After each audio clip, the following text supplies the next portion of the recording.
Sorry about the, sorry about the delay getting online. We appreciate your patience. My name is Chris Buckley, and I am part of the I-405 Improvement Project Community Outreach Team.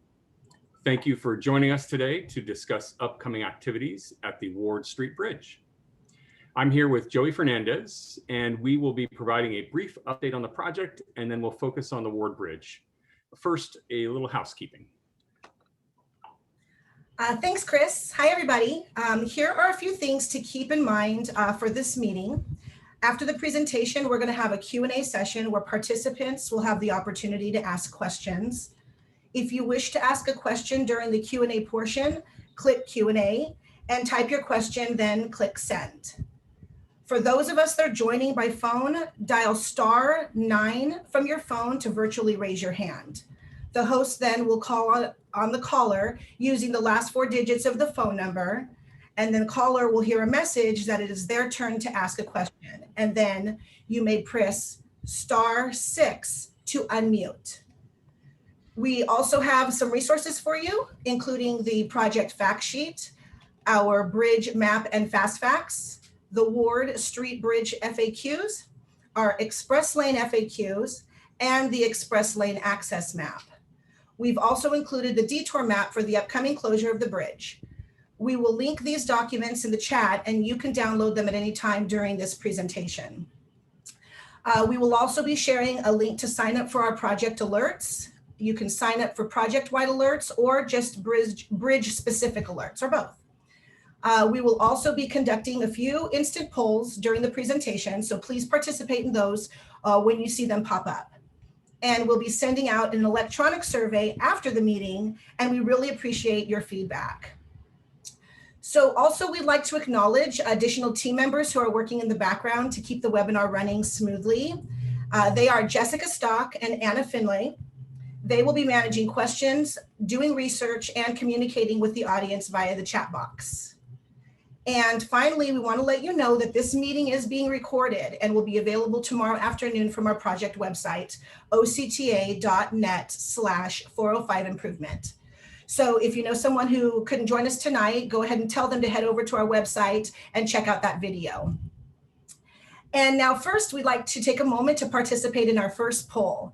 We want to know how you found out about this webinar.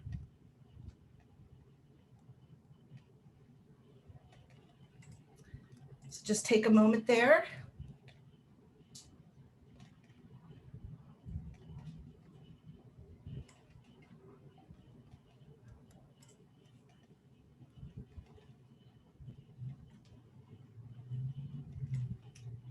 Looks like a lot of you get your information from email. That's great.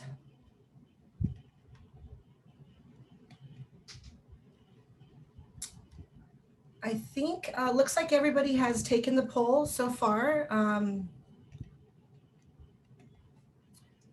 So we appreciate that. It gives us a lot of feedback there. I think we're good, Chris. Sounds good. Thanks, Joey. I appreciate that. Let's see what we have here.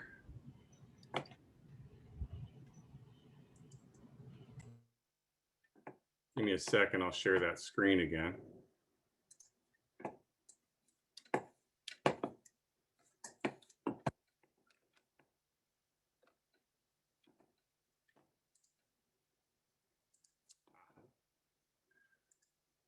Go.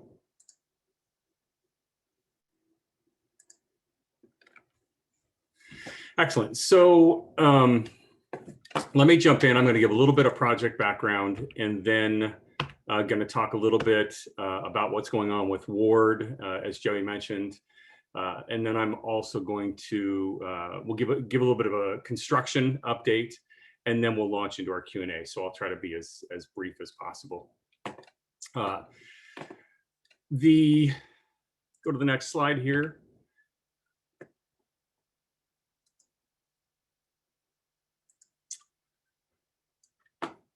So, whoops, looks like I missed one slide. Bear with me. Sorry, folks. There we go. Technical difficulties. Much better.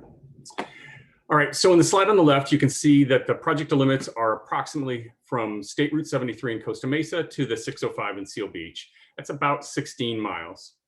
On the right, you can see that we have one regular lane that's going to be added in each direction. That's going to go from the approximately the Euclid Street all the way up to the 605. And that's consistent with Measure M, that's in yellow. And then an additional lane will be added in each direction that will combine with the existing carpool lane to provide dual express lanes. And that will stretch from SR 73 to I-605. And those are shown in green. So on this next slide, wow, it's going well beyond what I'm asking for. Thank you. There we go. On this next slide, you can see some of the major features of the project. We're replacing 18 bridges as part of the project. We're widening 4 other bridges, and we're constructing a new express lanes connector between State Route 73 and the 405. So there'll be a direct connector between the 73 and the 405 for those new express lanes. And we're also building more than 150 walls throughout the project area, and there will be new bike lanes and sidewalks on all of the replaced bridges. The overall cost of the project is $2.08 billion. And next, I'm going to provide a brief update on construction activities. So we're really excited to share that the project is more than 55% complete.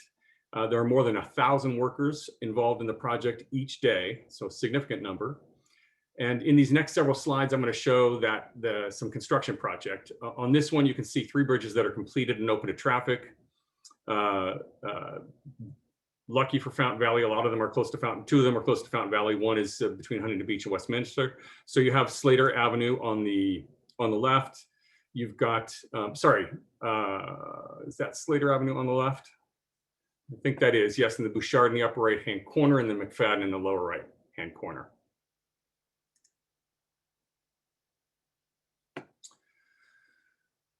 On this slide, the photo on the left is from a few months ago. You've probably seen out there that the deck has been poured for Talbert. This is the Talbert Bridge. It shows the wooden formwork used to form the concrete for the new Talbert Bridge, right? So these are cells that are created because we can't have this monolithic pour for Talbert Avenue. It's actually, or for any bridge, right? You can't create this monolithic structure. You have to have cells in it so that it can be supported by the substructure underneath and by the foundation. The Talbot Bridge is anticipated to be complete and open to traffic in mid-April. So it's about a week or so from now, a little over a week from now. Once the Talbot Bridge is complete, we will begin construction of the Ward Bridge. I'll talk more about that in a bit. The photo on the right shows the new Magnolia Bridge construction. Magnolia is going to be the first 2-stage bridge to be fully completed on the project, and it's anticipated to be fully open to traffic in late May. Once that bridge is done, we'll begin work on the Warner Bridge. So Warner is coming up sometime in June is what it's looking like at this point.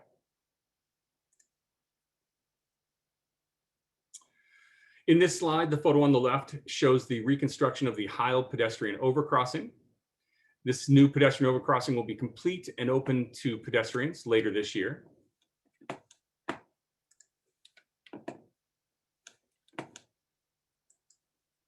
All right, the photo on the right shows the reconstruction work going on at Edinger Bridge. That's anticipated to open to traffic around the end of this year. Once Edinger is complete, we will begin reconstruction of the Newland Bridge. So right next to it there, just a little further south, I believe. Next slide is going to show Beach Boulevard and some of the work happening there. There we go. The photos on the left show some of the aesthetic features on the walls. This is under the freeway. You'll note that all of the bridges have aesthetic features that are representative of the cities that they move through. And these features were all determined with input from the cities. On the right, you can see the ongoing construction at the beach interchange. If any of you end up getting off there for some reason, you might know that Center Avenue is affected right now. It's going to be closed for a little bit while we're working on the ramps on the southbound side at Beach Boulevard.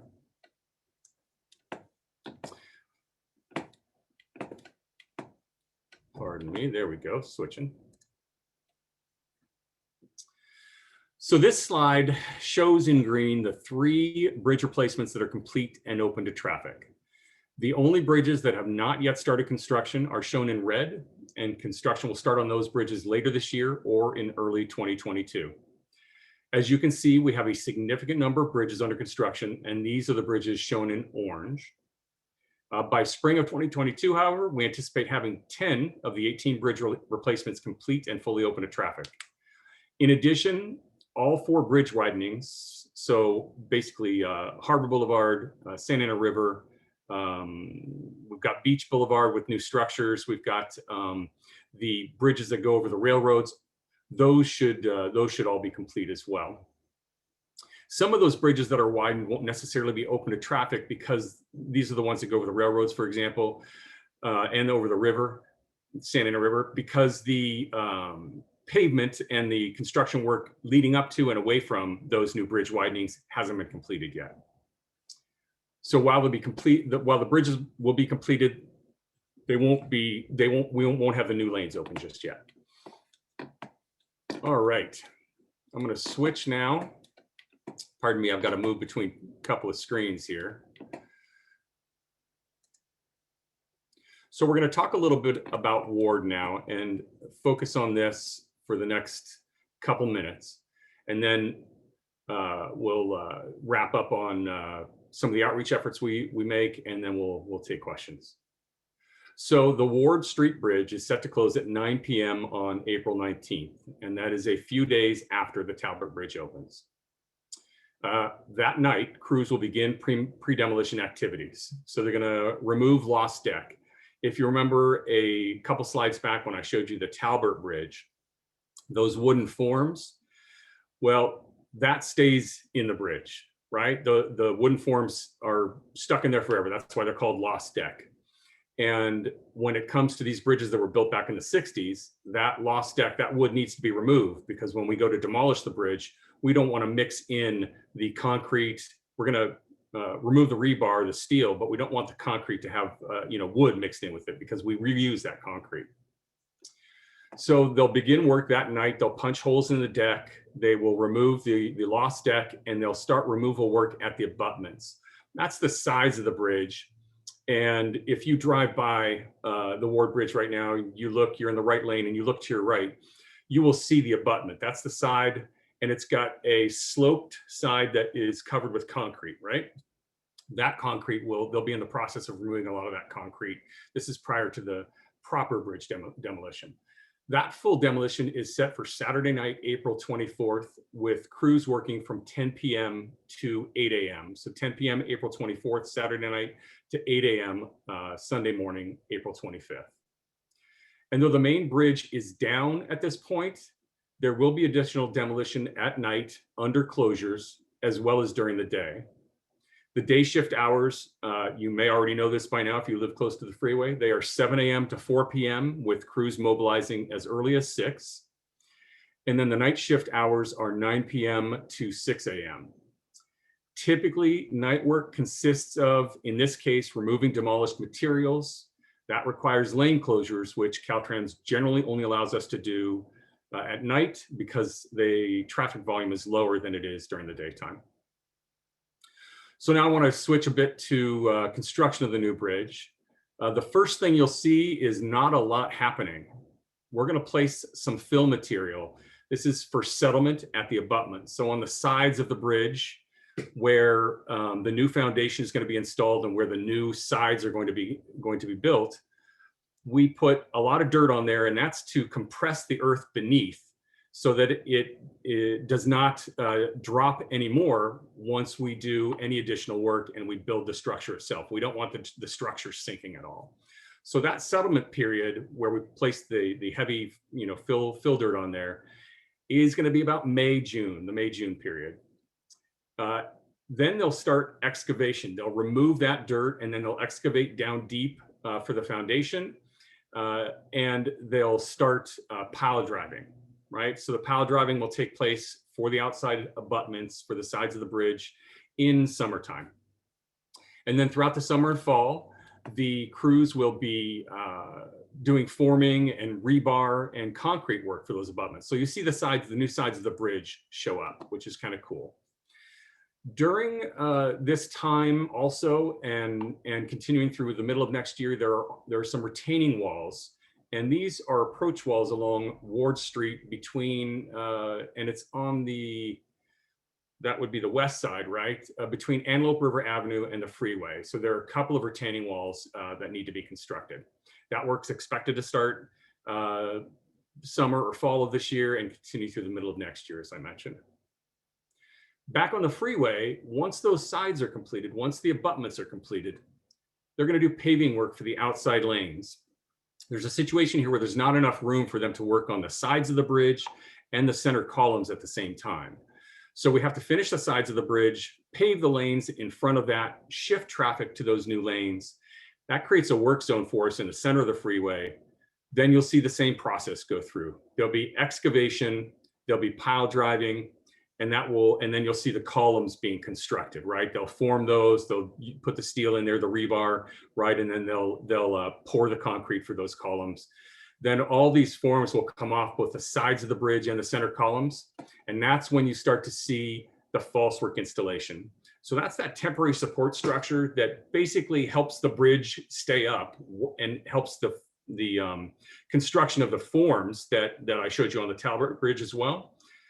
It keeps that in place while we're building the bridge. And then once that is poured, once they pour concrete for that superstructure portion of the bridge, the deck that goes over the big thick bridge that goes over the freeway, that false work stays in place for 28 days until that concrete is cured.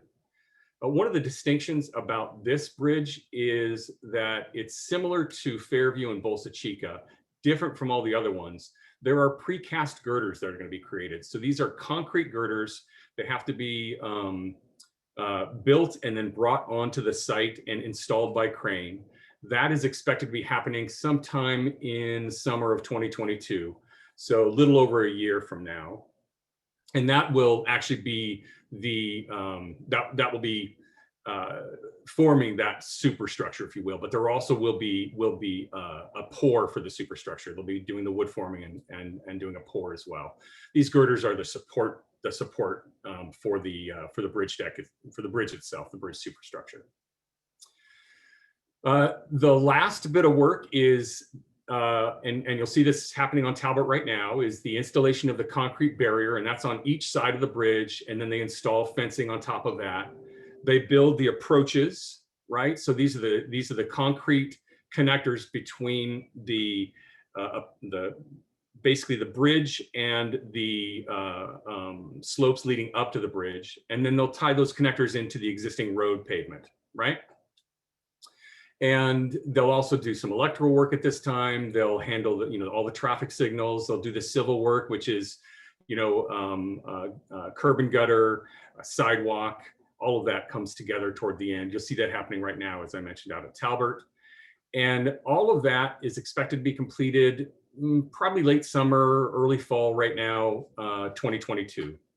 So we anticipate the new Ward Bridge taking about 16 to 18 months to build, and we're targeting late 2022 for the reopening. So that's it on Ward. We expect questions. We'll talk about that in a sec, but I'm going to have Joey wrap up and talk about our engagement strategies, and we'll share our project contact information. Thank you, Chris. So as you can see from this slide here, we connect the community in a variety of different ways, both in print and electronically. For major activities like bridge demolition and pile driving, we canvass flyers to addresses within about a half a mile radius of the bridge. We also send out regular updates by email and on social media, and you can find our closures and detour information in our interactive map at octa.net/405map. That same information is available on the navigation app Waze, and you can download our mobile app on the App Store or on Google Play as well. And while we like in-person discussions for major updates like this, we will be continuing to conduct these and all other meetings virtually for the time being. And if we can go on to the next slide, there we go. And if you have a specific question or concern, You can call our helpline or email us at 405project@octa.net. If we don't have an answer for you, we will work with our colleagues on the technical team to get one for you. And now it's time for another poll. So please take a moment for our second poll in the poll section. What is the best way for you to get construction updates? And we'll let you go ahead and answer that.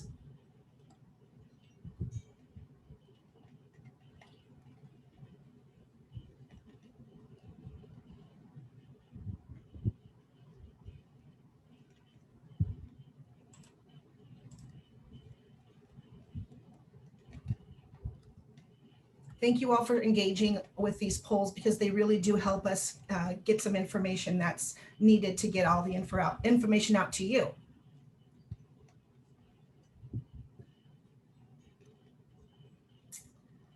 All right, while that's still going, we just want to thank you also so much for taking time with us this evening.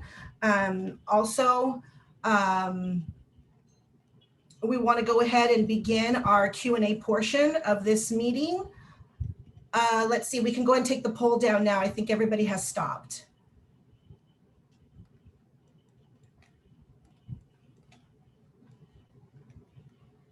All right.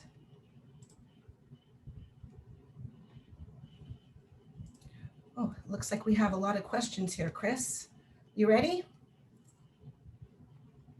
Yeah, so what I've done is gone ahead, Joey, and put up the Ward Bridge update screen back up just so people have something to refer to if necessary. We've got a lot of questions. We'll take those in just a moment. What I wanted to do was see if I could also pull up some information. I know we had a couple of questions that are not related to Ward. So let me pull up this document real quick. That gives me some information about some of the other bridges. And then we will launch into questions.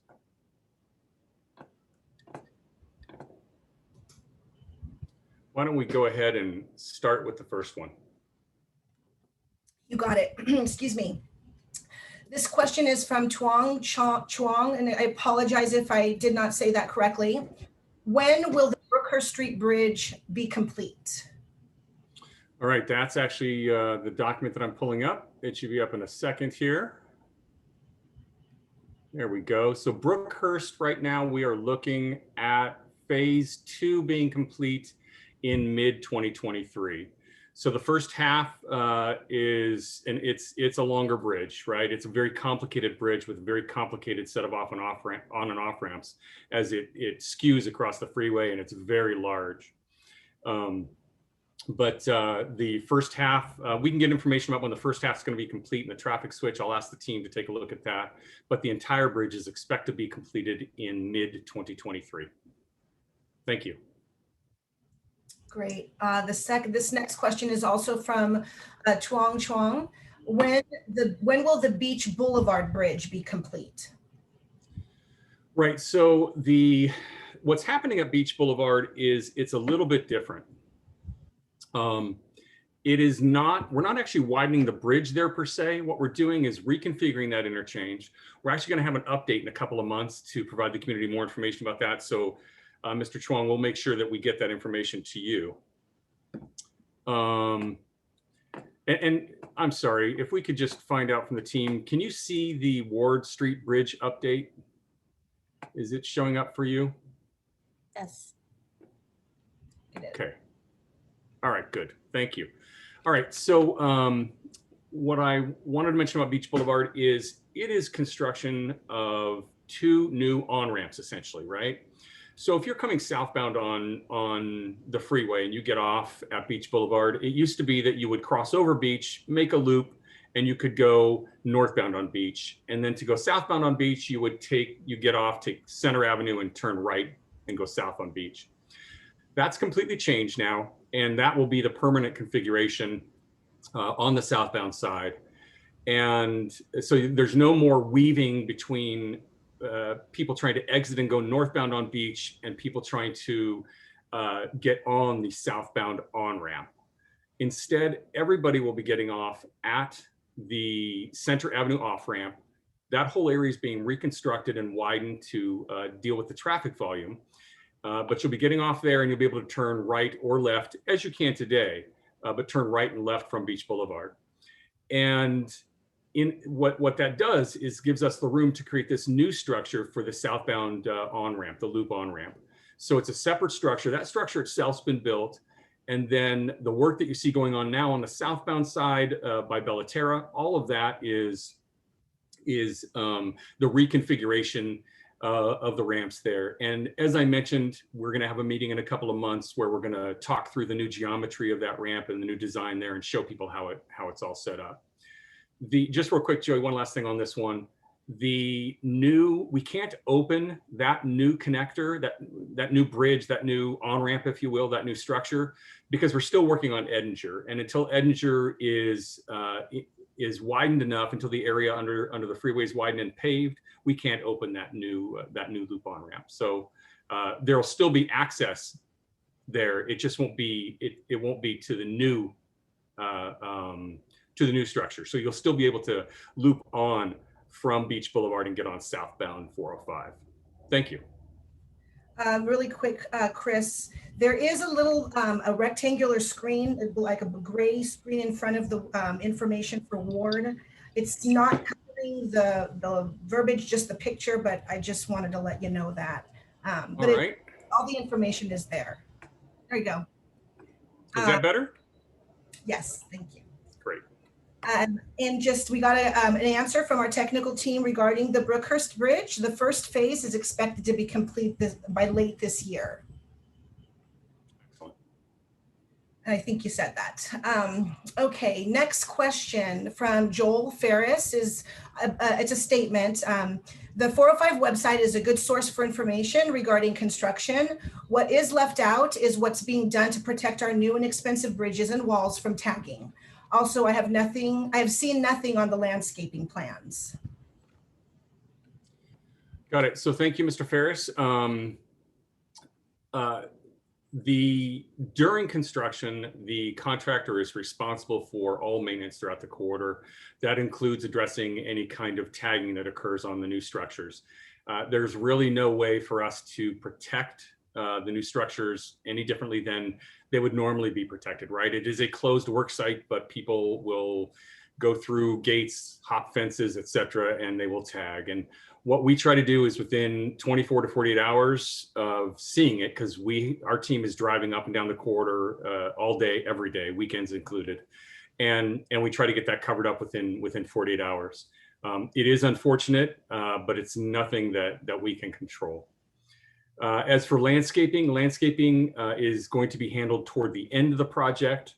The reason for that is the landscaping includes installation of irrigation and installation of, in this case, ultimately millions of dollars worth of plants and shrubs and ground cover and trees, right? So there's a lot of landscaping that's got to be installed. Part of the contractor agreement is that there is a plant establishment period. I believe that's for 3 years. So from 3 years of installation of the irrigation systems and the landscaping, the contractor is responsible for those.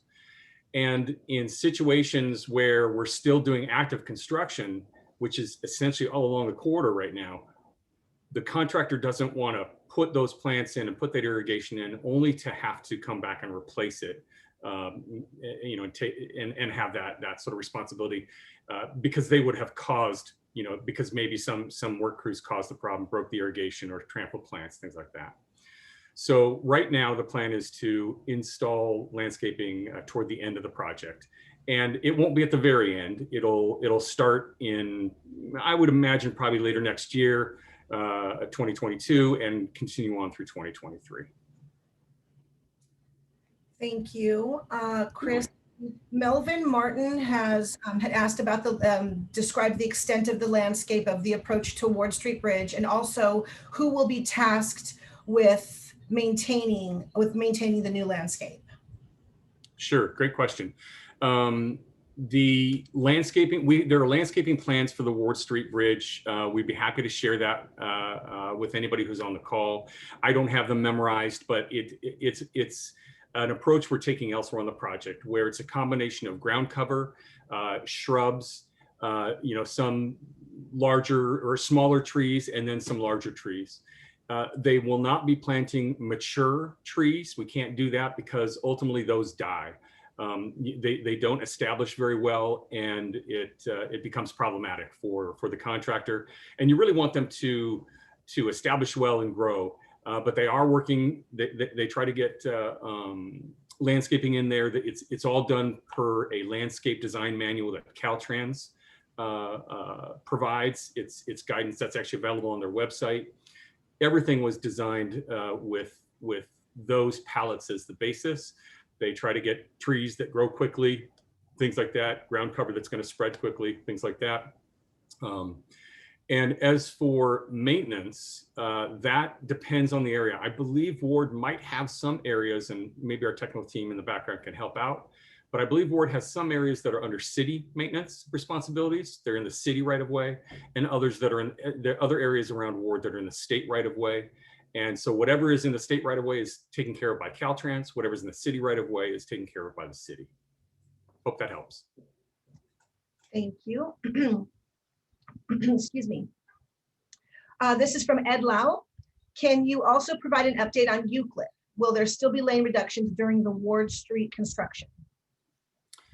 That during the Ward Street construction, I believe that's still possible. Yes, I know there's some work coming up. There's going to be a lane reduction on the coming, it would be going northbound on Euclid, I believe, between the ramp and Pacific Street. I know there's work still to be done there. There's an extra off-ramp lane that's still to be done there. There will, in fact, at some point during Ward construction, likely be a closure of the on-ramp to southbound I-405 from Euclid for that to be completely reconstructed. So that will require some work in terms of detour, obviously. But in general, I think they'll do their best to minimize, but construction at Euclid is still pretty active. Let me see if I might have information about when that's completed as well. Let me take a look. No, because Euclid is part of the Santa Ana River widening, and that's one of the bridge widenings. I just have the bridge replacement information. So we'll ask the technical team to take a look at that and get us some data on when we expect Santa Ana River and Euclid Street Bridge to be completed. Got it. We heard back from our technical team regarding landscaping. Hardscaping such as rock blanket is being installed where there's an opportunity. Slopes are city right of way and will be planted. I don't think I got the rest of that. And that means that the city will be responsible for maintaining those. We would hand those over to the city. Wonderful. Okay, Joel has a question. I believe I remember the Talbert Bridge taking only 12 months. Why the longer time, especially for a narrower bridge? So a really good question. Talbert actually took longer than 12 months, and there were a couple of things that happened there. You all may recall there was, when they were forming the abutment on the northbound side, so forming the side of the bridge, right, on the northbound side, there was a welder who was working and something caught fire. So there was some form work that caught fire. That had to be dealt with. That was a few months delay. We had a lot of significant rainfall, even though it wasn't a ton. It's because we weren't out of the ground yet when it came. So for pretty much every day of rainfall, it was anywhere from 6 to 10 days, 7 to 10 days, where we had to wait until everything was dewatered or dry enough for us to continue working there. And then there is some complexity with the, if you're coming on Slater and you're coming, I believe, westbound, there is a wall that's being constructed that is a retaining wall for the approach to the bridge. And that it's actually two walls, very complex construction there. So that took a little bit longer. We have a similar situation here where we've got, some complexities to the construction. It may look simple, and it is relatively straightforward, but it still has its technical difficulties. In addition, it's going to be a wider bridge. It's bigger, right? So it's got 2 additional lanes, I believe, on each side. One additional lane, I'm sorry, on each side. And we are restricted in the space we have to work with, right? So we're in a situation where we can't complete the foundation all in one fell swoop. We've got to go through that settlement period, and then they excavate on the outer, on the outside of the freeway. They do their foundation work there. And all of that abutment work and those lanes have to be completed and paved before we can switch traffic over to those lanes and then start working on the center columns, what we call the center bent. So in this case, that adds to the schedule. One of the things that we've learned, the first meeting that I did was about Slater itself, when Slater opened, or when Slater went down. And that bridge, we said, well, it's a one-stage bridge, and one-stage bridges typically take about 12 months. And then I would say that two-stage bridges and two-stage bridges are where we keep them open to traffic during construction. That usually takes about 12 months for each stage, so it's about 24 months. I've learned so much since that Slater meeting. I think that was back in August of 2018. And really, there are so many factors that go into constructing these bridges. There are so many factors that impact the construction schedule. And that's why you'll see 16 to 18 months, right? We may beat that schedule, but we may not. There are things that can happen, like COVID-19, which affected the shipments of a particular element of concrete, right? So we couldn't get enough concrete to do the work on the job that we wanted to do.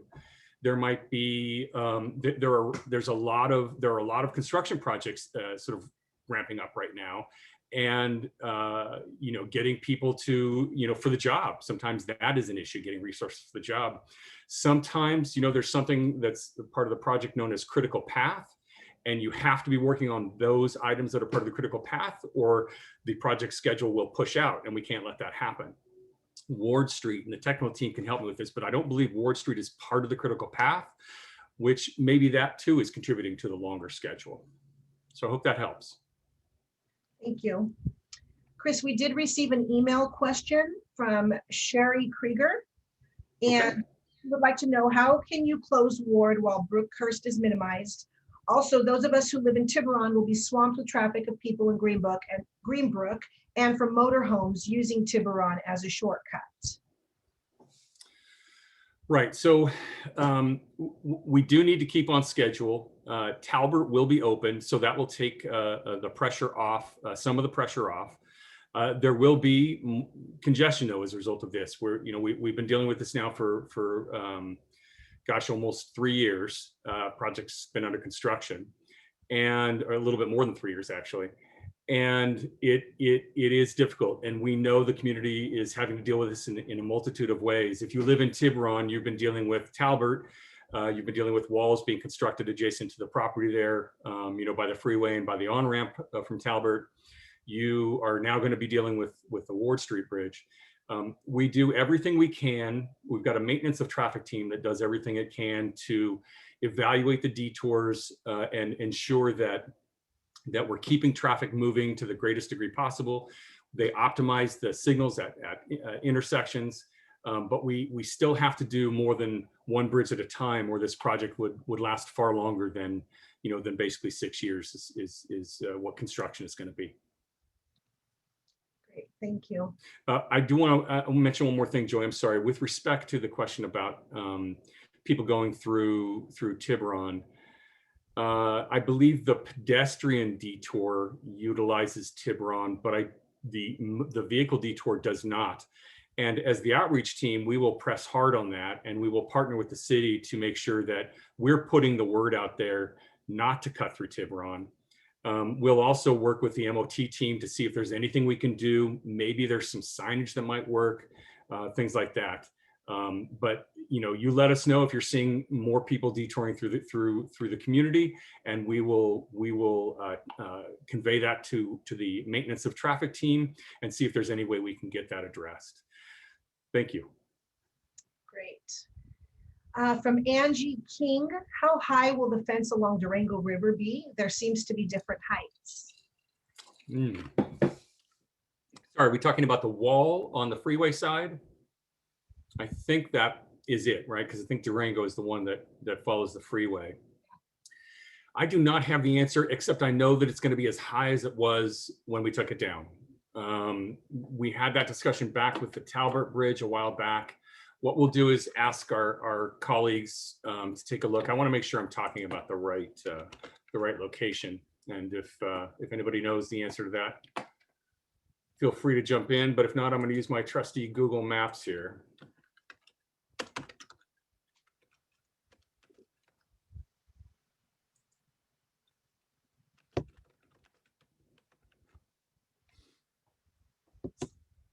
All right.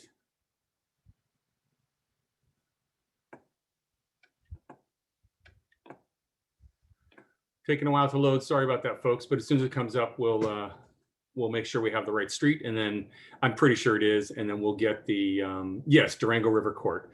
Yes. So what we're looking for, actually, these are the walls that are going along the Talbot on-ramp to southbound 405. I was thinking more about Truckee River Court, which is what you can see in the picture here on the right side of the photo. So along Durango River Court, that's what we're looking for, and that's along the on-ramp to from Talbot, eastbound Talbot to southbound 405. We'll follow up on that. Thank you. Got it. Joe Hahn, will the Antelope River exit to Ward remain open? Yes. Yeah. There are no. No. It will. Yes, it will remain open. It will not be blocked. You will have access to Antelope River Avenue. I think you answered this, Chris, but Angie King asks, will trees be planted along the side of the new wall to buffer sound? So trees are not actually considered noise attenuating by Caltrans. There will be trees as part of the landscaping plan. I'm not exactly sure where you're talking about, so it depends on the location. There won't be any trees planted along the freeway between, say, Talbot and the Ward overcrossing. There will be trees planted on the slopes, the landscaping, and some trees planted on the slopes adjacent to the new Ward Bridge, however. Got it.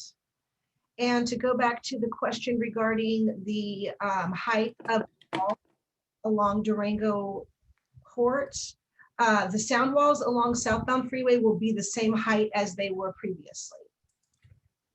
That is from our technical team. Okay, moving along.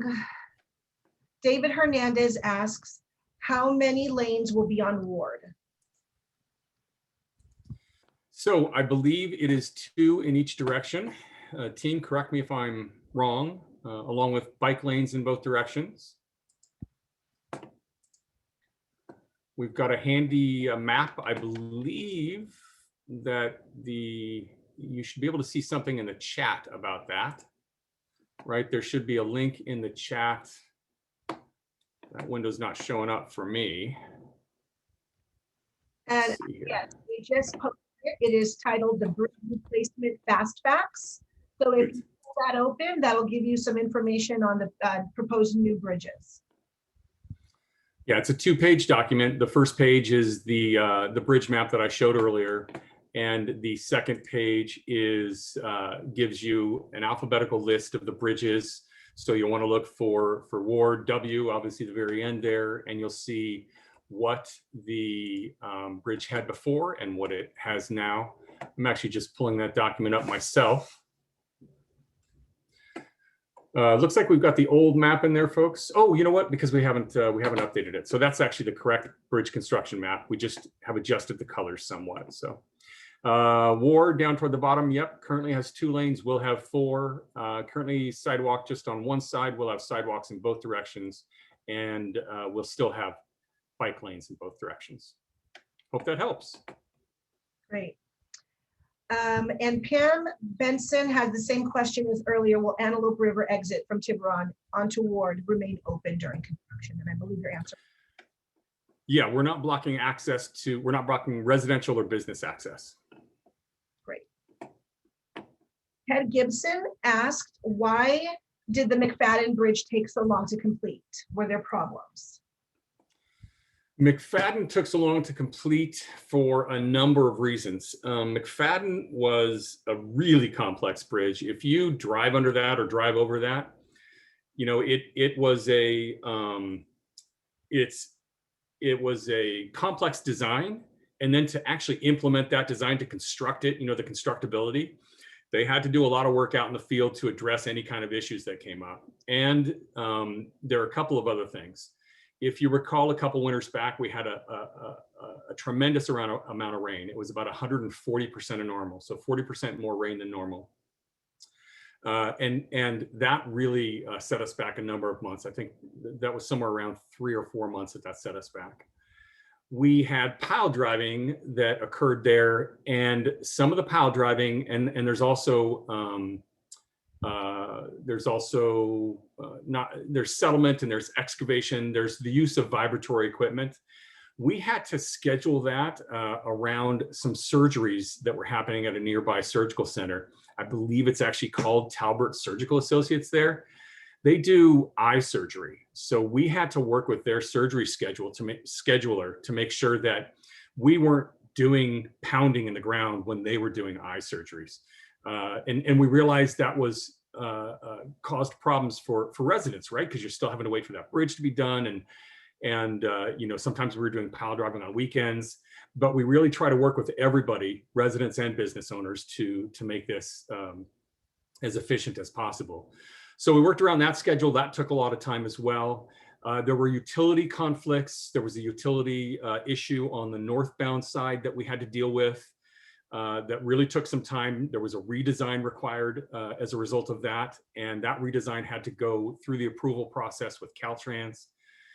In addition, McFadden is one of those areas where it's really restricted in terms of space. So we had to get those abutments completed and the paving of those outside lanes completed before we could start working on the middle of the bridge. That's why you saw the abutments being worked on for so long and no work. We had the old columns in the center median of the freeway for so long. And that utility work and the redesign and the rain before that slowed down all the work on the sides of the bridge. So we couldn't get those sides built and the lanes paved in order to shift traffic out to then work on the center of the bridge. But once we got into that center bent area, once we got those columns built up and got the false work on there, things moved pretty smoothly after that. So we don't expect those same sorts of problems here at all. We don't have the same confined sort of restricted space as we do in that area. It is less space because we do need to still shift traffic, as I mentioned, but it's not the same restriction as McFadden at all. Hope that helps. Got it. Okay, Joel Ferris had a follow-up to his tagging concern. The walls that were tagged were sandblasted. The bridges that have been tagged have been at least 2 to 3 different shades of cover-up paint applied, which he feels is an eyesore. Got it. So what we'll do is take that back to the technical team. You know, I've noticed the same sort of thing. So we'll have to figure out, you know, you probably feel the same way I do. It's devastating when I see these walls tagged, right? This is construction work that thousands of people see every day, that hundreds and hundreds of crew have worked on. You know, you know, like I said before, more than 1,000 people working on the project every day have sort of put their blood, sweat, and tears into, and it's very frustrating to see them tagged. It is an enforcement issue. It's so hard to control, but we will take that back to the technical team that there are some concerns about the sort of the patchy nature of, you know, the way the paint looks when it's covered up, and we'll see what else can be done. Great, thanks. Let's see, Thomas Sadich, I apologize if I didn't say that right, has a question. With the bridge construction taking longer than what was originally proposed, 12 months for one phase and 24 months for two phases, is the April 2023 completion still going to be met? So that's a fantastic question. And the answer is we're probably going to add about 6 months to that right now. We went through a lot of effort to work with Fountain Valley, Westminster, Huntington Beach, and Seal Beach as well. all the cities along the corridor to do schedule mitigation work, right? And to make adjustments everywhere we could. We still, and by the way, the schedule delays are related to things that are mostly out of our control. It's really not got to do with the 12 months versus 24 months, for one stage versus two stage. It has more to do with things like, COVID-19 and the, some materials that we couldn't get our hands on, things like that. It also has to do with the fact that there were Native American artifacts found on the project. So that ultimately, it delays the project as well. And we had to deal with that and make sure it was handled properly and appropriately per state and federal laws, which we have taken care of that issue. And, those things add up. But right now we're looking at we're saying late 2023 for completion of the project. So about October or so, but late 2023 at this point. Thank you for your question. Really quick to go back, there was a question regarding Santa Ana River Bridge. The technical team has responded that the Santa Ana River Bridge is almost complete, but it is an outside widening of the freeway on each side, and that may not be open to traffic for a while based on the freeway configuration status. Right, but the benefit is we'll be out of your hair on Euclid, right? Once those widened portions, right? Because that's basically, I don't know if it's two bridges or one bridge. I'm pretty sure it's two bridges, right? But it's over the river and then over Euclid. And it's two that are widened. So again, while they'll be completed, we won't be putting traffic onto them, but we will be off of Euclid. Great, thanks, Chris. Let's see, Sandy Dorsa asks, says, my townhome is right there in which you see into my yard. If there is any damage done to my property, who do I call? You call us. The best thing actually is to email us. I don't know if you've documented this, taken photos, taken notes about things, but you can email us at 405project@octa.net. Let us know what's going on, and our job is to facilitate getting your information over to the claims department with the contractor. And then they've been very good. They'll contact you. They'll ask you to fill out a claim form and ask you to provide any documentation that you have if you do. And then they'll take it from there. OCTA is not the liable party on the project, but we watch closely what's going on with claims. We keep track of that closely. We're not allowed to investigate issues, and we're not allowed to make determinations. That's all handled by the contractor or the contractor's insurer. But because we're part of that process, of course, we want to facilitate it and make sure your concerns are addressed at a minimum. Before I move on to the next question, I just wanted to note that there are quite a few more questions left, and I realize the time, but I understand we're going to continue to answer, correct? Oh, us? Yeah, we're staying on until all the questions are answered. So no problem there. Okay, great. Okay, the next question is from Thomas again, Thomas Chatich.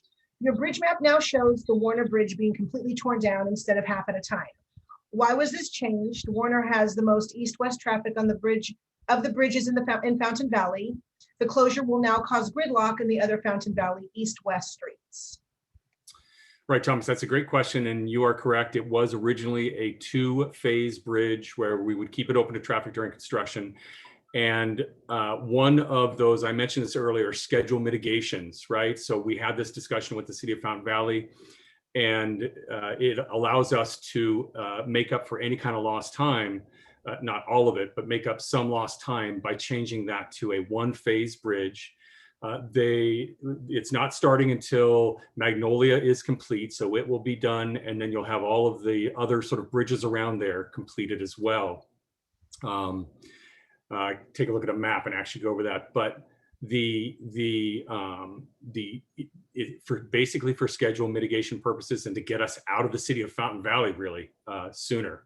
So we'll be done and out of there, out of your hair and out of everybody's hair sooner. That's the idea.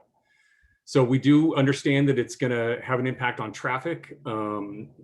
We do, again, have our maintenance of traffic team These are people on both OCTA's side and on the contractor side, out in the field, assessing traffic, assessing congestion, and making adjustments as needed.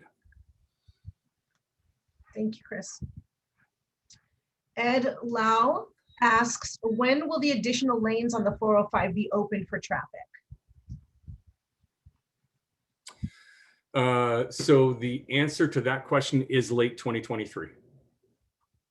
Yeah, we can't open lanes in some areas, even if they're completed, because we'd be creating a situation where we'd have several bottlenecks, right? People coming in and out of new lanes. So there may be some situations where you see an auxiliary lane opening up because it's not going to have an impact on the through lanes on the freeway. But generally speaking, the lanes will be open in late 2023. Thank you. Scott Tinker asks, when will the work on Ellis, oh, excuse me, I lost that, I apologize. When will the work on Ellis be completed, i.e. down to 2 lanes at the on-ramp going south on the 405? Whoops. Did I repeat that? If you guys can hear me, hang on one sec, please. Got it.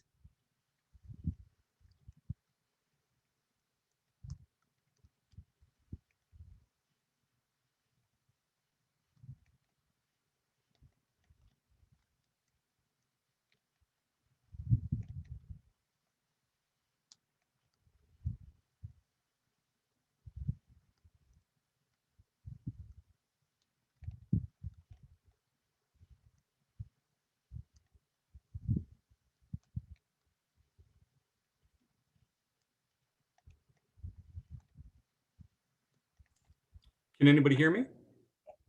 Yes. You all can hear me now? Joey? Yes. Sorry. Yes. All right. Thank you. I'm sorry. Sorry about that. For some reason, my audio cut out. I could hear people, but I couldn't.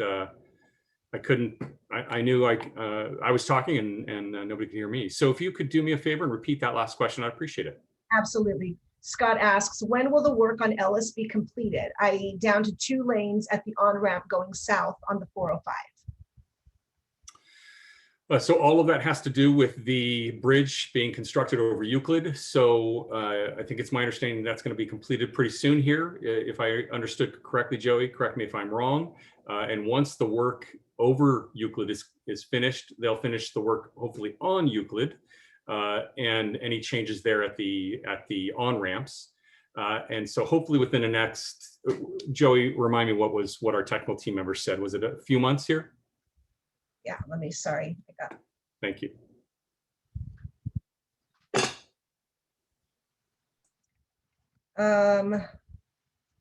Few months. Let me look here. I need to go back. I need to go back and I don't want to keep everybody waiting, but I will get that answer. Yes, 3 months.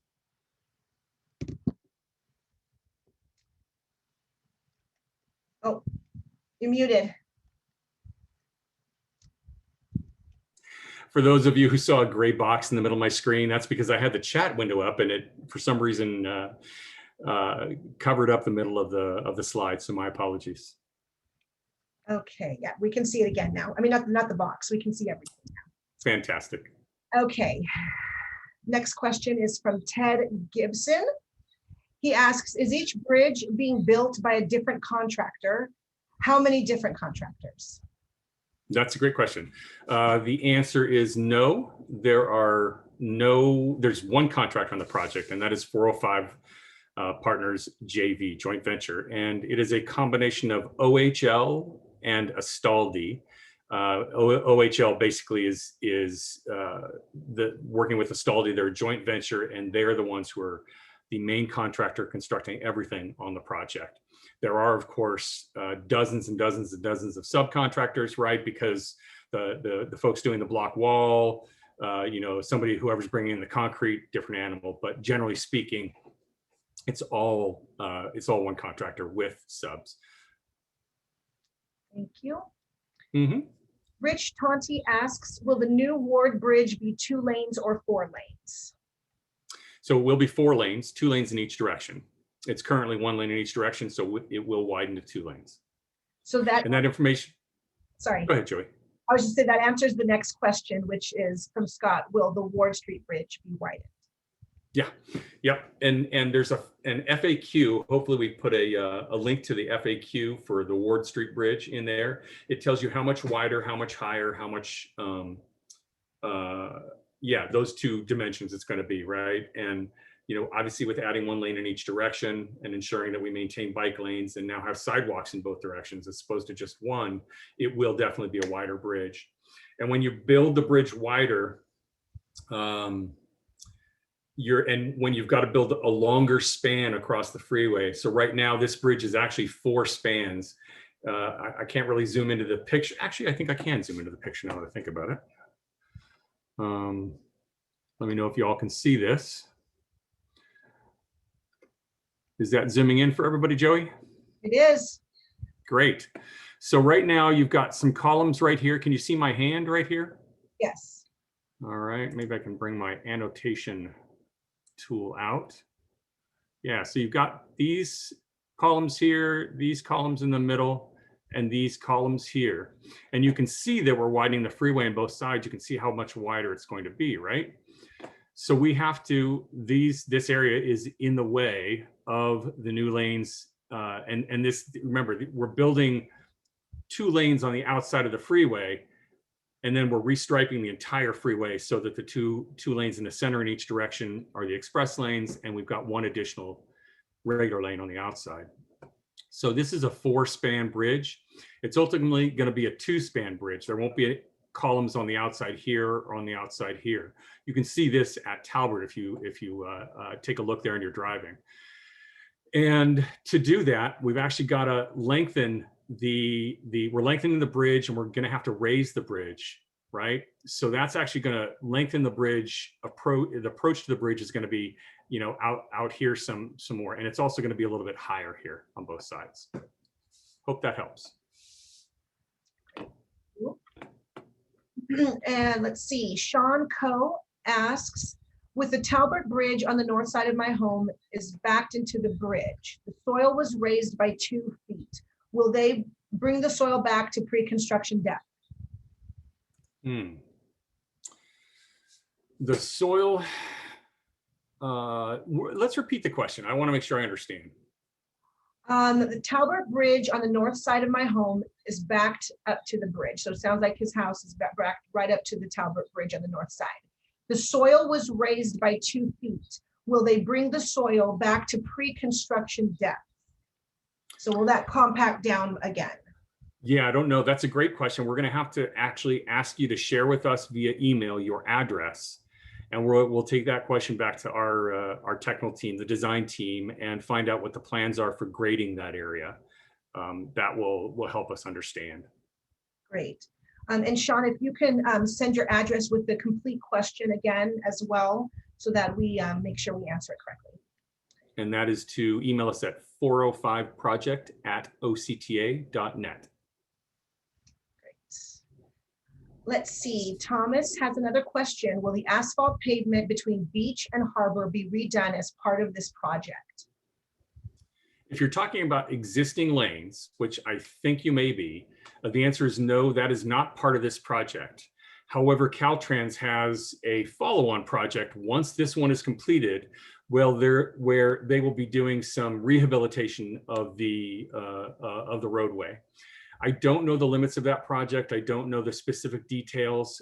We can try to get that for you, and then we'll share that actually with everybody. We'll include it in our Q&A because there are a lot of questions that we if we don't have answers to them, we follow up with a Q&A. So we'll make sure that's probably one of them. Thank you. Let's see. Oh, sorry. Okay. Ted Gibson asks, what firm serves as the overall project manager for the entire project? Well, OCTA is the owner of the project, so that's us. I don't know if Mr. Gibson has some questions that he wants to direct our way via email. Happy to have him do that. Okay, Cheryl Krieger. Why would you close 2 parallel bridges right next to each other? Traffic has been bad enough with Brookhurst half, but now closing at the same time creates traffic nightmare. Also, people living in Tiburon are going to be impacted by people in motorhomes taking shortcuts through Tiburon to get to Brookhurst. It will greatly impact that community. Doesn't seem like people getting around into the neighborhood are taken into consideration. And she mentions that there's been more traffic on Ward since Brookhurst has been cut in half. Right. We have to remember that Talbot is going to be open. I realize it's not the same direction, in terms of Brookhurst. Brookhurst remains open to traffic during construction. It will stay open to traffic during construction. It'll have, just as it did before, 2 lanes in each direction. So when we shift, even when we shift to the new bridge and start on the second half, it'll still have 2 lanes in each direction. There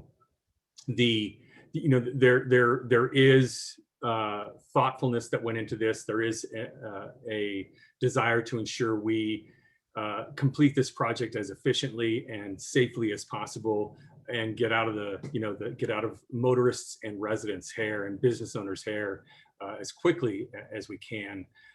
Bringing the Warner Bridge to one stage while still having the Brookhurst Bridge open, while having Magnolia open, while having Talbot, Slater, of course, as well, although, less there, not having as much work going on Euclid. All of these will help relieve to a degree the congestion that will be caused by Ward closing and by Warner closing.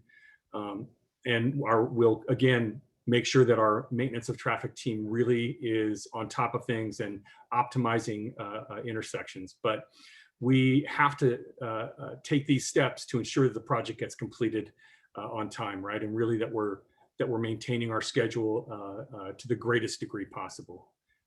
And we will, again, that is one issue, the cut through of Tiburon, that we will talk to the maintenance of traffic team about. We have experienced those similar concerns when Slater was being done up at Edwards, similar concerns. And we have been able to do a good job letting both the community, motorists know, and just working with our maintenance of traffic team to get people to use the city approved detours. And I think that's important too. We've got a lot of good partners in all the cities, and particularly Fountain Valley has been terrific. And getting assistance from them at all levels, whether it's from the public works or at the city council level, to get that message out there about making sure people stick to the city approved detours and not cut through places like Tiburon.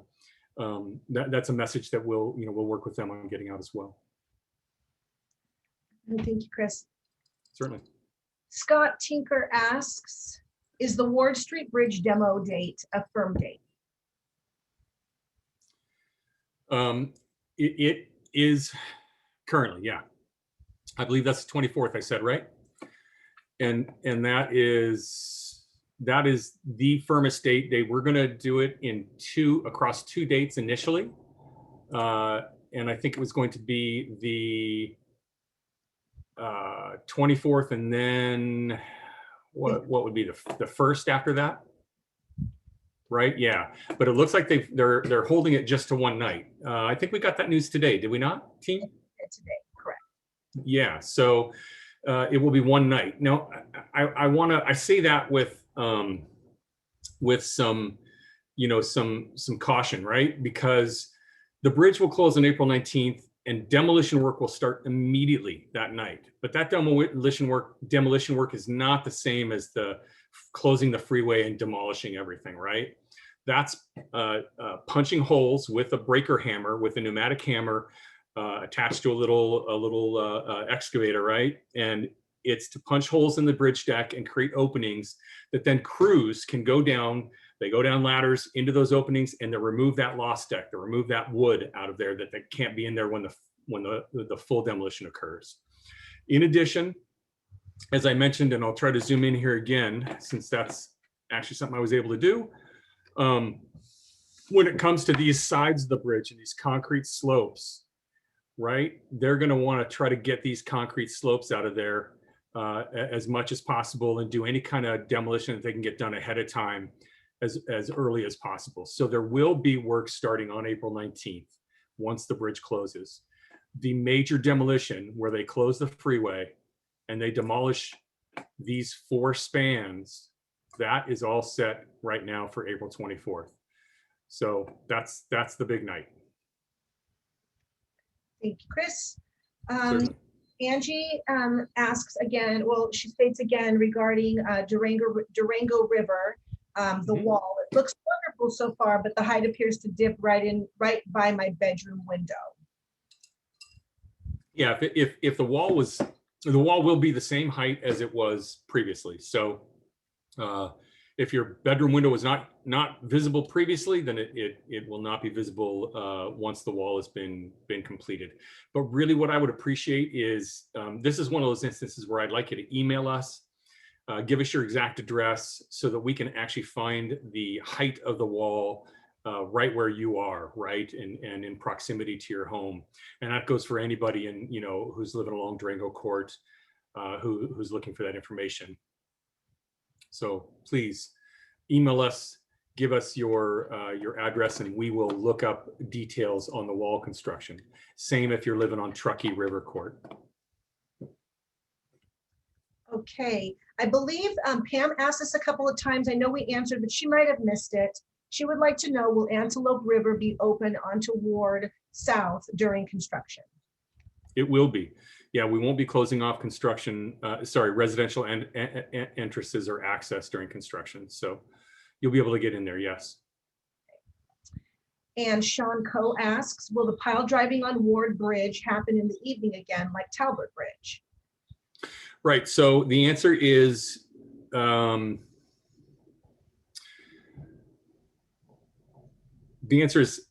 likely no. I say it that way because with the Talbot Bridge, here's what happened. They didn't actually do most pile driving at night. There was an instance where they did do pile driving in the middle of the night. I think it was 2:30, 3 a.m. where they started it. And that was to deal with a conflict with an overhead line. And they needed to close traffic lanes to position the rig that was holding the pile, the driver, right? They needed to close traffic lanes, and they couldn't do that until nighttime. We unfortunately were not warned about that nighttime pile driving, and we received some very angry emails from folks who were very upset. There are no plans to do nighttime pile driving anywhere on the project, but and we took the contractor to task on that, and they understand the importance of it. There is nothing in the contract, however, that prevents them from doing pile driving at night. But the reason they can't is there are state regulations with respect, and remember, they're working in the state right of way, not in the city right of way when they're doing pile driving. But there are state regulations that require them to keep the decibel level down to a certain point. I believe it's 86, no higher than 86 decibels, 50 feet away from the work activity.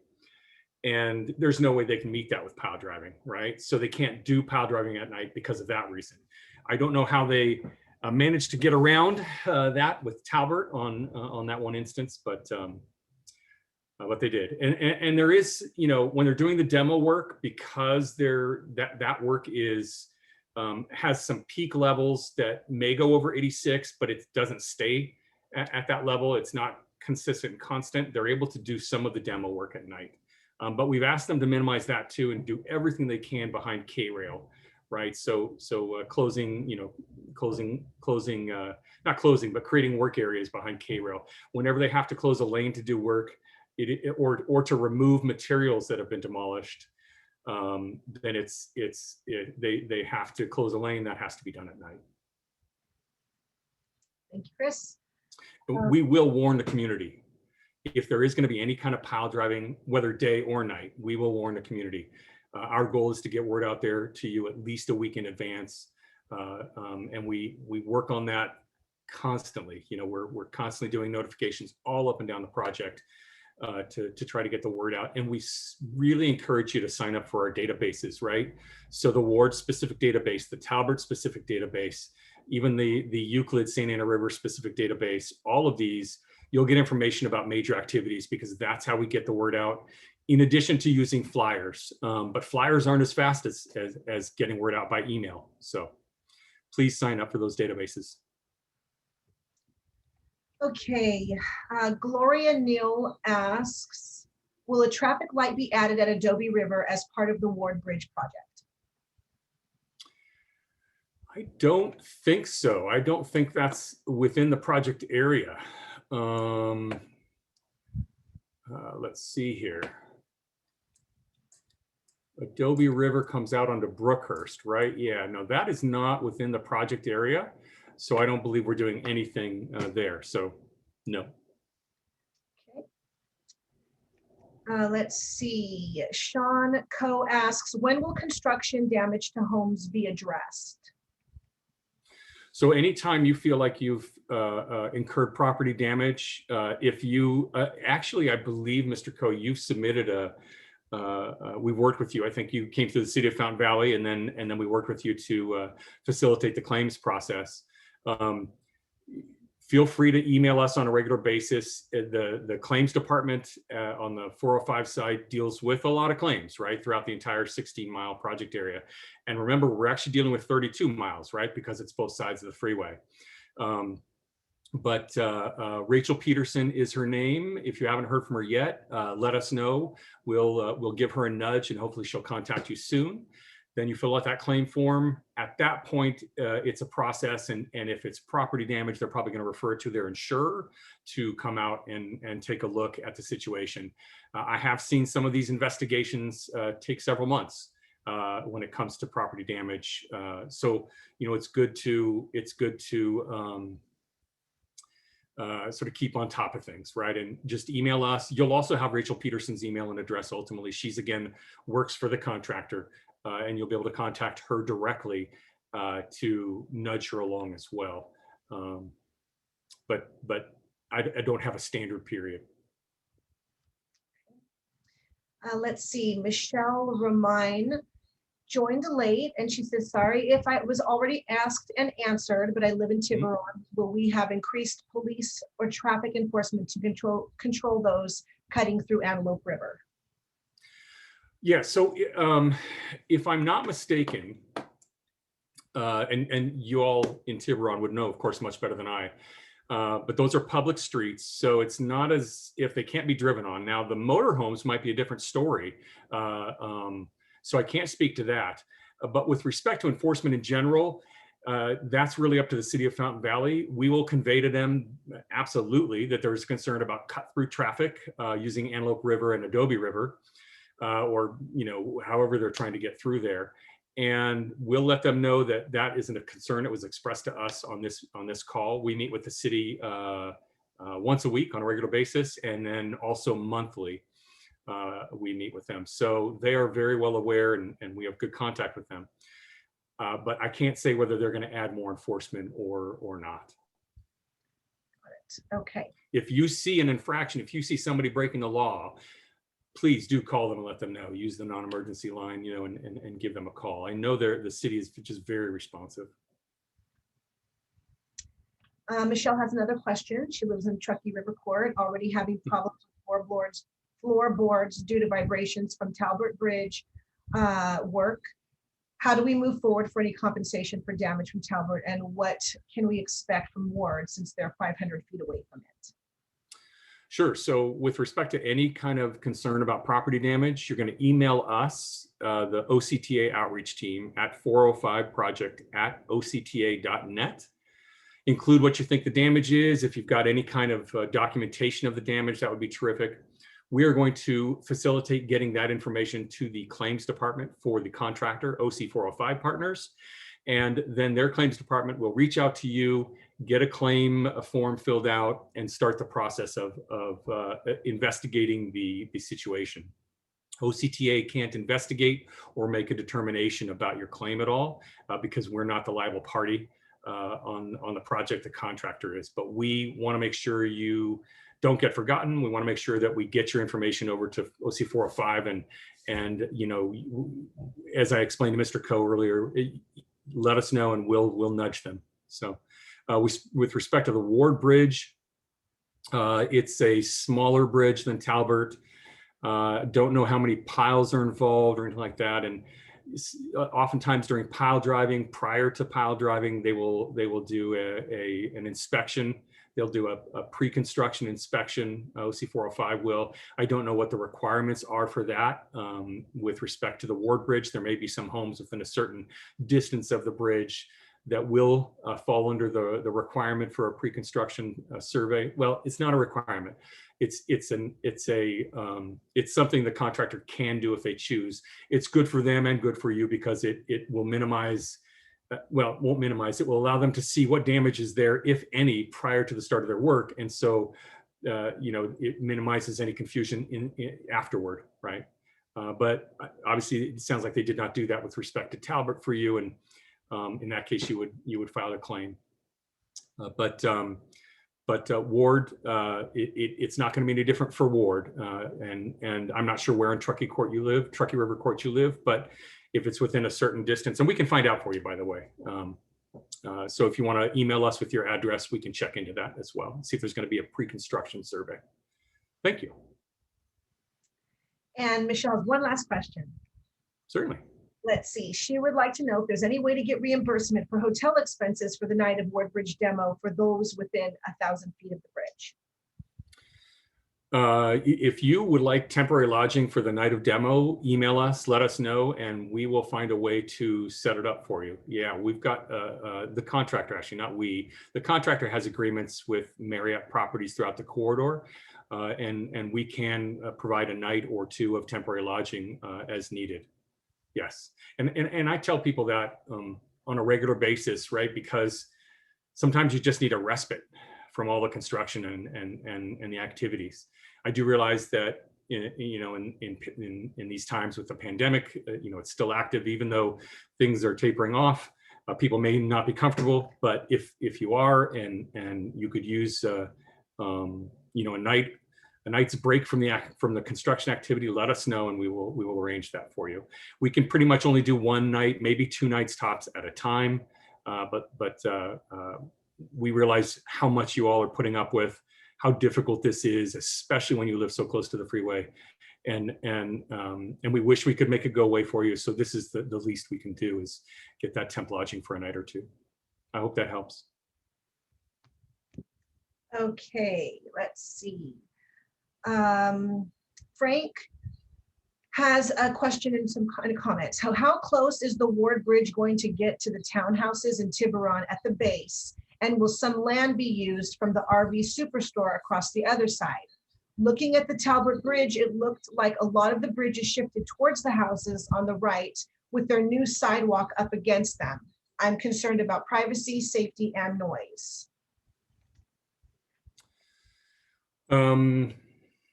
So the first question is sort of how close will it come at the base to the townhomes? I believe this is Tiburon. Are there no, there are no townhomes. It's just Mike Thompson's RV on the opposite corners there. So I don't have the answer to that question. It will be coming closer though, because it is going to be widened. If I'm not mistaken though, the widening is going to be away, and we'll check this out for you. The widening is going to be to the east. It's going to be away from the townhomes, because that's where there's available Caltrans right-of-way property to work within. And I don't believe there are any acquisitions, any right-of-way acquisitions that are part of the Ward Bridge. Maybe slivers in some cases, but I don't believe so. So it will be. Actually, I'm looking at it now through a satellite view. To verify, I think we'll have to get it exact. But when it comes to the area right between Mike Thompson RV, so let me see if I can bring this over here. Right, when it comes to this area right here, and hopefully you can see my screen, I believe that there is not going to be a big movement toward the townhomes, but we'll have to see for sure. As we move over here, there will be more of a movement toward the townhomes, but we can get that for you. We can show you plans that will actually give you a view of a bird's eye view of the new bridge and the existing bridge, or the old bridge ultimately. So we'll be able to highlight that for you and let you know. And then with respect to to privacy. I mean, there will be, I'm not sure how far along the barriers go on here, but there will be somewhat of a chain link fence in terms of, the railing here. It'll go on top of the railing, chain link fence. It's a pretty tight weave on the chain link fence. I do not know how far downward that fence extends. I don't think it's going to be all the way down here, for example, but as we're at the bridge area here, pedestrians won't really have a solid view of the townhomes right here. When it comes to noise, there's an environmental document that was developed as part of the project. I think it was finalized in 2015.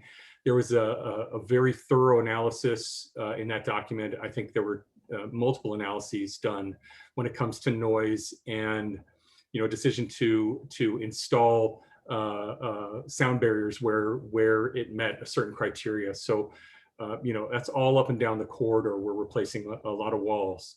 When it comes to Ward Street itself, I don't believe there aren't going to be any new walls on the approaches, right? So on either side here, there won't be any new walls, sound walls put up there. They just don't call for them because you're not dealing with the same level of traffic as you are on the main line. So, and it was studied, and if there were to be a need, a wall would be constructed there. But I'm virtually certain there is no sound wall being constructed along the southbound side of Ward Street. And we get some feedback, Chris, from the technical team. Correct. Widening is on the other side of Tiburon. There is some additional right-of-way that is going to be taken from Mike Thompson RV along the southbound side of the freeway. And then it will be about 6 to 8 feet closer to the Tiburon side as well. So a little closer to the Tiburon side, but the widening is more on the Mike Thompson side. Okay. Okay, Sean Coe has a statement and a question. The soil was raised behind my home, making it easier for transients to climb over, as he has already experienced. Transients have camped out behind his home on the north side of the Talbot Bridge. What is being done to prevent them from doing that again? On the north side of the Talbot Bridge, so that's going to be, well, first of all, anytime you see any transient issue, let us know. Email us at 405project@octa.net. We report it very quickly to our maintenance team. Basically, you got to remember the contractor has their groups of people. We have our comparable groups who coordinate with them to get activities done. So in this case, we've got somebody in charge of all maintenance tasks, and then we have field managers, if you will, responsible for various segments along the project. So we notify them immediately, and then they get the process rolling to evict the transients out of that public place, right? So if you have an issue, let us know, email us, give us good examples, and we'll get them out of there. There is a process, as you know. People who are homeless they have rights. They can't just be sort of kicked out summarily. So it's typically, I think, 72 hours. And then we also provide services, an option for them to get services. We bring people from OC Healthcare with us to, as we remove them from the location. With respect to the dirt, that's a question we're going to have to get answered. I don't know if you live perhaps on La Despensa in that location. Let us know where your address is. We'll again see what the grading plans are. But as you know, if you see the north side of that bridge and the width, it's widened obviously toward homes there. I would be surprised if, actually, I don't know what the final grading plan is. So that's what we'd have to get. We'd have to get that before we can tell you whether the level of the dirt is going to change. The level of the grade is going to change. Okay, Angie King has another question, comment regarding the wall along Durango River. And she's asking, the freeway is now 20 feet higher than before. Why would the wall be the same height? The freeway is now closer and much higher than it was before. So that's one of those instances where I think we're going to have to get your address. I do not believe the freeway is 20 feet higher. It could be 20 feet closer for sure, because we're adding 2 lanes on that side. But and so the height of the freeway may be more consistent, but the walls, the wall height is all of this is done as part of the noise analysis. And that's during the environmental period. And that's when they determine the height and the number of people that will benefit and all of this sort of information, right? So they model the noise. They make sure that the wall height will address the noise and keep it below a certain level. So yes, I agree. The freeway is coming closer to you. The wall height is being built to address any kind of noise those cars would make, or cars and trucks would make coming closer to you. Got it. Thank you, Chris. Let's see. Joel Ferris has a follow-up to landscaping. The 22 and the 55 freeway look off. How, if at all, will the 405 landscaping be better? Well, to start with, it'll all be new. So that's a big help, right? Most of the landscaping happens around interchanges. There's very little landscaping that I know of that's going to happen along the corridor itself, along where we're putting new lanes in. We're using every last bit of right-of-way available. So there's that. But it will be, along the Ward slopes, along the Talbot slopes, along, the Brookhurst interchange, all of these, Slater, Bouchard, et cetera.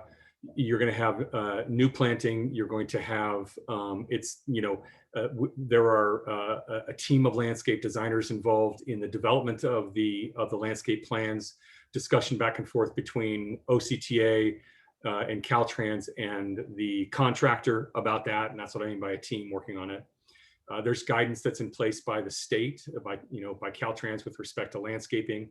It is drought tolerant, but there are a lot of really beautiful drought tolerant plants. So it's not cactus and rocks, but it will look good. It will look good, and it will look better than the 55. And I haven't been on the 22 lately. I'm on the 55 a lot though, so it will look much better than there. And one of the problems that you see on other freeways too is that Caltrans was in a pretty deep in the red for so many years, and their focus was on just keeping areas maintained, keeping tagged walls, trying to cover those up, and dealing with trash, and then dealing with operations and maintenance responsibilities, and didn't have a chance to address and create these new sort of landscape projects, right? So this is an opportunity for us to do that here. I will note that the 55 has a project coming up pretty soon between the 405 and the 5. And there's not a lot of landscaping involved in that because, again, we will be widening out to the full right of way on that freeway. But that project is set to begin I think toward the middle to late of 2022. Got it. Okay. And then let's see, we have a couple of more questions from Chuang. And when will Harbor Boulevard Bridge be completed? So Mr. Chuang, that's another one of those bridges that is being widened, and there is a new structure being built, and that's the Southbound Loop on-ramp. And I don't have an answer when those will be completed. I imagine we'll be putting folks on the loop on-ramp. Actually, I don't know, because I don't know if the receiving lanes are going to be ready for that. So it's a situation probably again there where the work will be done, the bridge will be widened, the new structure will be in place, but we can't put traffic on it yet because the receiving lanes aren't ready. So I believe that's a situation there. There's still a lot of work to do at Harbor. Okay, got it. And then the technical team did have an answer. I think it was Angie who had the question regarding the freeway being higher. And it could possibly be that you might be referring to the ramps, but the freeway is not going to be higher. It's going to be the same height of the wall from the new base. So the top of the wall could be higher than the existing, but again, I think as Chris mentioned, if you want to email us with your exact address, and then we can provide you with an answer specific to your location. And then the last question that we have here is from Chuang Chuang. And again, thank you so much for all these questions. If the Valley View South 405 ramp will the Valley View South 405 freeway have a traffic light signal on the on and off ramps? So will the ramps be signalized at the on and off ramp at Valley View? At Valley View, so can we ask Mr. Chuang if he means on the Bolsa Chica Road side to get onto southbound 405? See if you can answer that in the Q&A section, Mr. Chuang.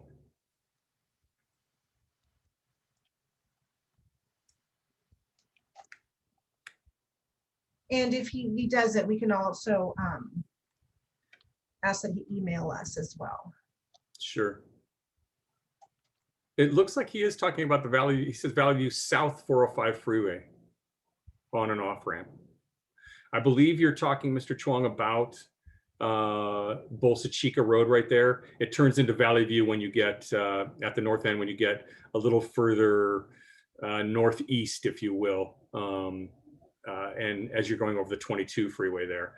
So if you're talking about southbound, if you're talking about southbound, there will be a traffic signal at the new, so the ramp there is going to be different. You're going to actually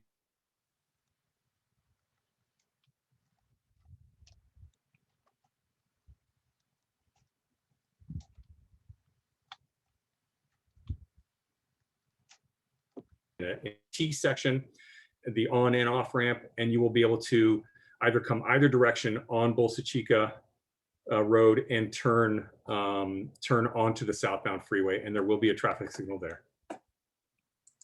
Thank you. I know you kind of froze up just very quickly, but I believe that, Yeah. that was answered.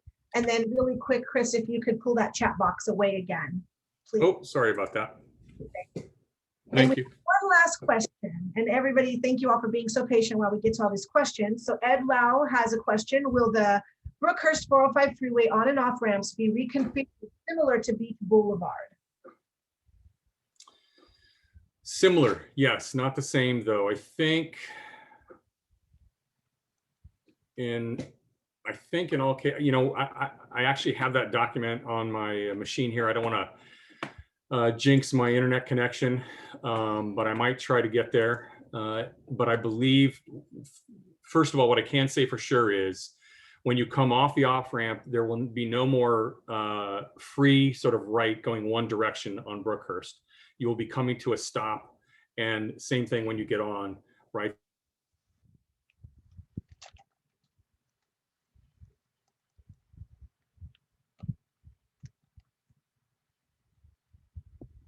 We can try to get a little bit more information on the design itself. Like I said, I do have a document about that. Let me see if I can get to it before my internet connection dies. Let's hope it doesn't.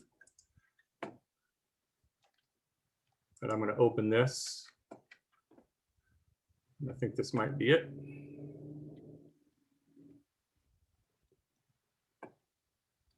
Joey, let me know what you can see on the screen. Can you all see Brookhurst? Yes. Right, so I'm sorry. What's that? Plans, yes. Yes, the plans, right? So this is the old Brookhurst off-ramp. This is coming southbound, basically, and exiting at Brookhurst. And you'll be getting off and coming here. You would have gotten off and come here. You still can do this. In the final condition, though, it will come to a complete stop here, and you'll be turning either left or right onto Brookhurst, so you'll be able to go in either direction. So that's going to eliminate this loop off-ramp here that exists. That won't be there in the future. So that is similar to Beach Boulevard. You are correct. That's coming the southbound direction. The northbound direction, you'll have the slip on ramp that will be maintained on the northbound, goes right by the hotel there. And then you'll have a loop on ramp as you would normally, but when you come off here, you again won't just slide to the right. It won't be just a right and a merge lane. It will come to a stop. There will be an intersection signalized here. You'll be able to turn either left or right. The reason for that change, and this is happening throughout the project area, this is actually a Caltrans standard. It's to make it safer for motorists, bicyclists, and pedestrians, right? You bring vehicles to a stop, and that allows, of course, pedestrians to cross, bicyclists to go with the flow of traffic here.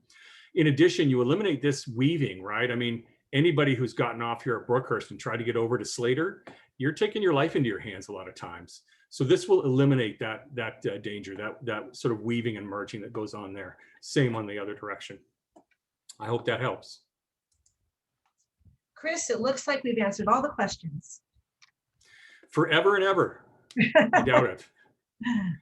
We definitely want to say thank you for your time. I think a lot of you stuck with us. We really appreciate that. I'm going to move back to this slide here. It's our project contact information. I think we have one more poll for those of you who stuck around. We want to know if this meeting is of value to you. Do you like these virtual meetings? I tend to like them because they are easy to access, right? You can look at them anytime. We record them. You can, you could be sitting there in your pajamas and watching us, which is, it makes it very easy. So I hope it is helpful for everybody. We like doing these meetings. Great. Thank you so much. I think that's it. Again, if you have any questions for us, you can always email us at 405project@octa.net. You can call us. I'm going to remove this from my screen. Sorry. You can call us at the numbers you see there, 888-400-8994 for English or Spanish, and 888-662-6589 for Vietnamese. Please know that we don't typically answer the phone because we get so many phone calls and we're working on so many responses via email and also getting all this notification out. So we urge you to leave a message. We listen to that every day and we'll get back to you within 24 to 48 hours tops. But email is always also a great way. You can also reach out to us on social media, post your questions on our social media channels, and you can get to us that way. So it's been a real pleasure. I appreciate your time. Thank you very much. Thank you.